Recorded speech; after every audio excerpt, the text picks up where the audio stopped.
नमस्कार दोस्तों आज मैं आपके लिए दुर्गा सप्तशती का छठा और सातवां अध्याय लेकर आई हूँ।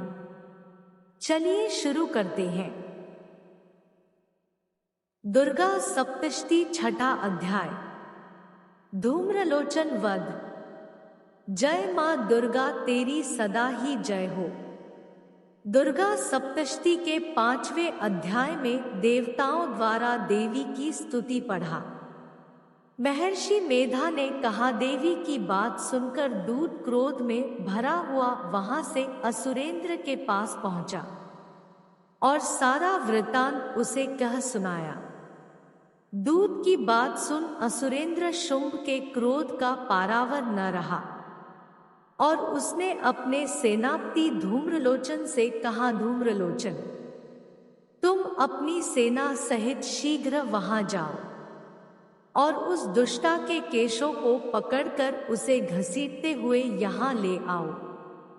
यदि उसकी रक्षा के लिए कोई दूसरा खड़ा हो, वह चाहे देवता, यक्ष अथवा गंधर्व ही क्यों न हो, उसको तुम अवश्य मार डालना। महर्षि मेधा ने कहा। शुंभ के इस प्रकार आज्ञा देने पर धूम्रलोचन 60,000 राक्षसों की सेना को साथ लेकर वहां पहुंचा और दुर्गा देवी को देख ललकार कर कहने लगा, री तू अभी शुंभ और निशुंभ के पास चल। यदि तू प्रसन्नता पूर्वक मेरे साथ न चलेगी तो मैं तेरे केशों को पकड़कर घसीटता हुआ तुझे ले चलूंगा। दुर्गा देवी बोली, सुरेंद्र का भेजा हुआ तेरे जैसा बलवान यदि बलपूर्वक मुझे ले जावेगा तो उसी दशा में मैं तुम्हारा क्या कर सकती हूँ। महर्षि मेधा ने कहा। सा कहने पर धूम्रलोचन उसकी ओर लपका, किंतु दुर्गा देवी ने उसे अपनी हुंकार से ही भस्म कर डाला।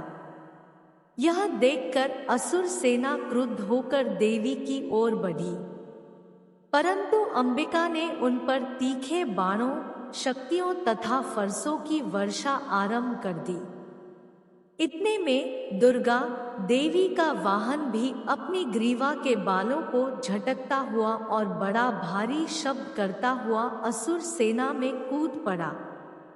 उसने कई असुर अपने पंजों से, कई अपने जबड़ों से और कई को धरती पर पटक कर अपनी दाढ़ों से घायल करके मार डाला।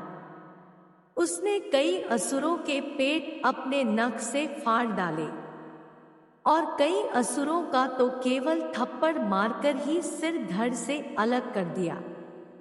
कई असुरों की भुजाएं और सिर तोड़ डाले और गर्दन के बालों को हिलाते हुए उसने कई असुरों को पकड़कर उनके पेट फाड़कर उनका रक्त पी डाला।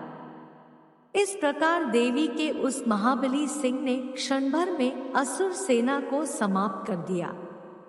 शुंभ ने जब यह सुना कि देवी ने धूम्रलोचन असुर को मार डाला है और उसके सिंह ने सारी सेना का संहार कर डाला है, तब उसको बड़ा क्रोध आया।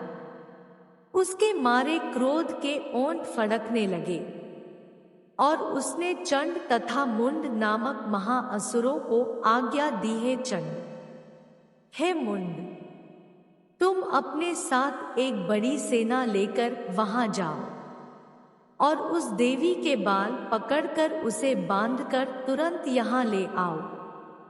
यदि उसको यहाँ लाने में किसी प्रकार का संदेह हो तो अपनी सेना सहित उससे लड़ते हुए उसको मार डालो और जब वह दुष्टा और उसका सिंह दोनों मारे जावे तब भी उस अंबिका को बांधकर यहाँ ले आना। दुर्गा सप्तशती 7वां अध्याय। चंड और मुंड का वध। जय माँ दुर्गा तेरी सदा ही जय हो। दुर्गा सप्तशती के 6वें अध्याय में धूम्रलोचन असुर का सेना सहित अंत पढ़ा। महर्षि मेधा ने कहा, दैत्यराज की आज्ञा पाकर चंड और मुंड चतुरंगिनी सेना को साथ लेकर हथियार उठाए हुए दुर्गा देवी से लड़ने के लिए चल दिए। हिमालय पर्वत पर पहुंचकर उन्होंने मुस्कुराती हुई दुर्गा देवी जो सिंह पर बैठी हुई थी देखा। जब असुर उनको पकड़ने के लिए तलवारें लेकर उनकी ओर बढ़े, तब अंबिका को उन पर बड़ा क्रोध आया और मारे क्रोध के उनका मुख काला पड़ गया, उनकी भ्रिकुटियां चढ़ गई और उनके ललाट में से अत्यंत भयंकर तथा अत्यंत विस्तृत मुख वाली लाल आंखों वाली काली प्रकट हुई, जो कि अपने हाथों में तलवार और पाश लिए हुए थी।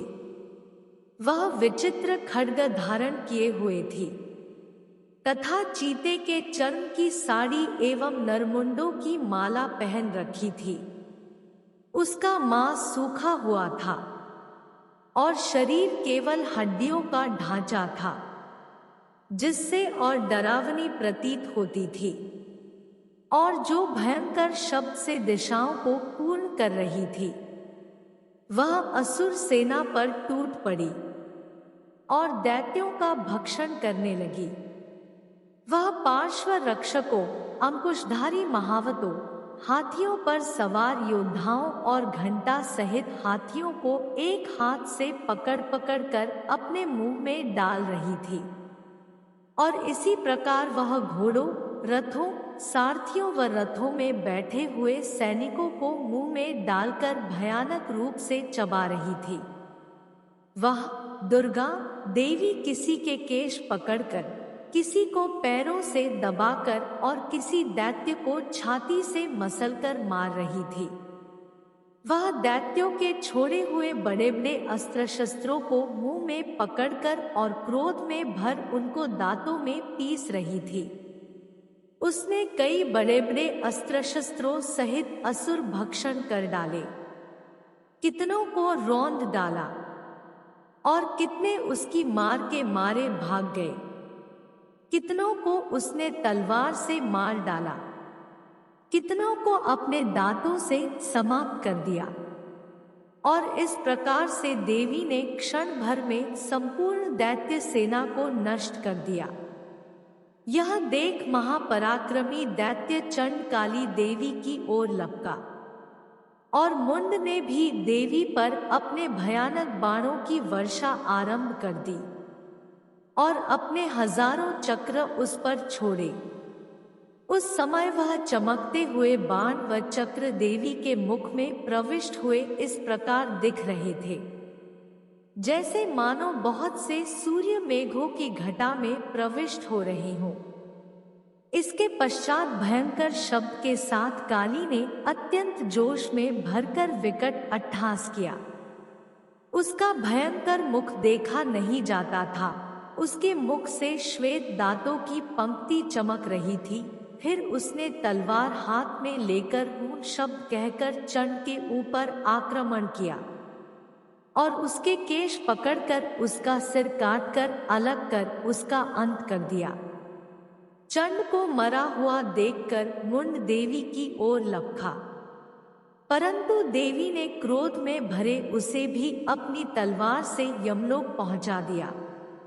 चंड और मुंड को मरा हुआ देखकर उसकी बाकी बची हुई सेना भयपूर्वक वहां से भाग गई। इसके पश्चात काली चंड और मुंड के कटे हुए सिरों को लेकर चंडिका के पास गई और प्रचंड अट्टहास के साथ कहने लगी, है देवी, चंड और मुंड दो महापशुओं, महादैत्यों को मारकर तुम्हें भेंट कर दिया है।